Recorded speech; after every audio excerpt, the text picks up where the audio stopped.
কিয়ামতের পূর্বে নবীজি সাল্লাল্লাহু আলাইহি ওয়াসাল্লাম বলছেন অনেক মন্দ আলামত, কিয়ামতের অনেক মন্দ আলামত প্রকাশ পাবে।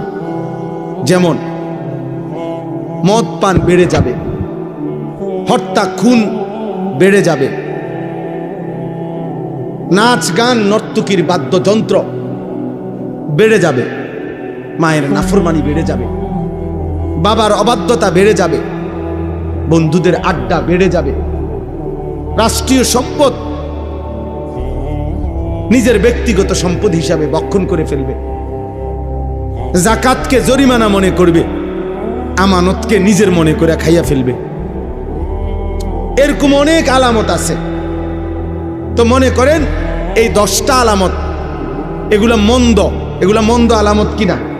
কথা বলে না। আল্লাহর নবী সাল্লাল্লাহু আলাইহি ওয়াসাল্লাম এগুলা বলছেন, এগুলা প্রকাশ পাবেই পাবে কিয়ামতের পূর্বে। এখন এগুলা আছে কিনা বলেন তো? এখন আমার ওই হুজুর আম করে বলছিলেন যে বাবা দিবানিশি দোয়া কইরো আল্লাহ যেন কিয়ামতের এই মন্দ আলামত তোমারে দিয়া যেন প্রকাশ না করে। আমার স্পষ্ট মনে আছে হুজুর এটা বল।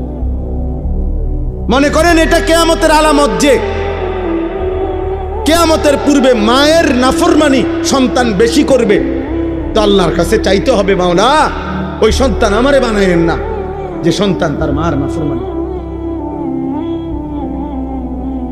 কিয়ামতের পূর্বে মদ নেশা জুয়া বেড়ে যাবে। হুজুর বলতেন দোয়া করবা আল্লাহ আমারে সেই যুবক বানায়েন না যে মদ পান করবে, নেশা করবে, জুয়া খেলবে। তাহলে কিয়ামতের এই চিহ্ন তো আপনি আমারে দিয়ে দেখাইলেন, আমাকে দিয়ে দেখাইলেন।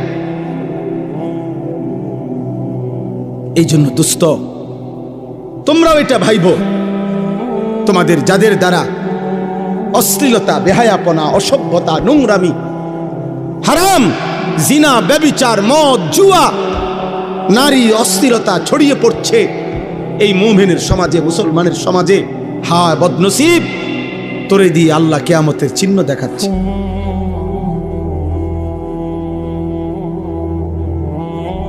তোমাকে দিয়ে আল্লাহ তাআলা কিয়ামতের চিহ্ন দেখাচ্ছে। বেঈমানের অনুসরণ বেড়ে যাবে।